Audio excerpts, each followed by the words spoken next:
আজকে মা সকাল সকাল রেডি হয়ে চলে গেছে মামার বাড়ি, আর মায়ের সংসারের দায়িত্ব দিয়ে গেছে আমার উপরে। রোজকার ব্যাপার হলে হয়তো পারতাম না ঠিক মতো সামলাতে, কিন্তু যেহেতু একদিনের ব্যাপার তাই সামলে নিয়েছি, কোনো অসুবিধে হয়নি। তাই লাঞ্চে আজকে বানিয়েছিলাম মাংসর ঝোল আর ভাত, তাও আবার ভাতটা কাকিমা তৈরি করে দিয়েছে। মা সেইভাবে রোজকার কাজকর্মগুলো কোনো কিছুই আমাকে ঠিকঠাক করে করতে দেয় না। মা আমাকে পড়াশোনা করার জন্যই ফোর্স করে।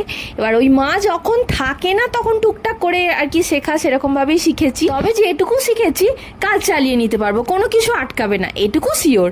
এখন তো ইউটিউব আছেই, সবার মতো আমারও প্রবলেম সলভ হয়ে যায়।